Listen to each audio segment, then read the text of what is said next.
Dinadayo naman ng mga debotong Katoliko ang ilang basilika sa Rome, Italy, kung saan tampok ang mga relik na bahagi raw ng buhay at kamatayan ni Jesucristo. At mula po sa Italy, nakatutok live si Susan Enriquez.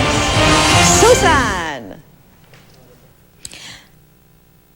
Vicky, andito tayo ngayon sa Santuario del Miracolo Eucaristico dito sa Lanciano, Italy, kung saan naganap at nagkalagak ang milagrosong Eucaristico. Ito yung dugo at ito yung ostia at alak na naging dugo at katawan ng tao at ngayon nga ay nakalagak dito sa simbahang ito. Mismong si Saint John Paul II, bago siya naging Santo Papa, ay personal na pumunta rito para makita ng personal ang milagrosong Eucharistiko na ngayon nga ay dinarayo ng napakaraming tao, kabilang na ang mga kapwa natin Pilipino. Pero syempre bukod dito sa pinuntahan natin dito sa Lanciano, Italy, iba't ibang basilika at simbahan pa ang ating pinuntahan kung saan nakita natin ang mga relic na nagpapakita ng buhay at kamatayan ng ating Panginoong Hesukristo. Narito po ang aking report.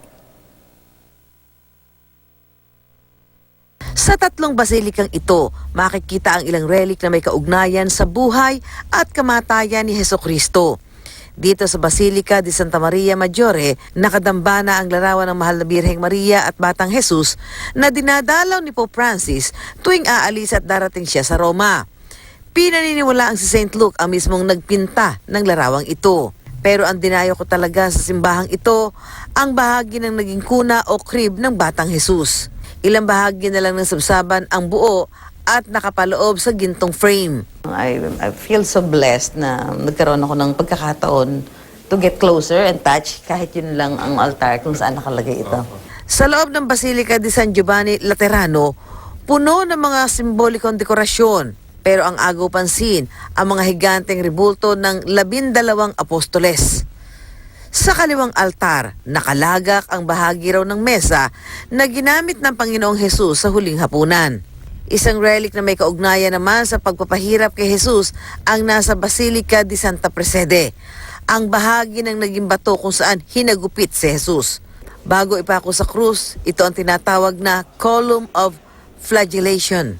Dinarayo ito ng maraming turista, bagamat may mga bitak na ang haligi, matatag pa rin ito sa paglipas ng napakahabang panahon.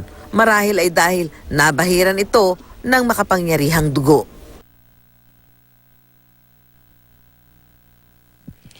Vicky, ang miraculous Eucharistic ay matatagpuan sa mismong main altar ng simbahang ito. Kaya naman ito ay bukas sa publiko.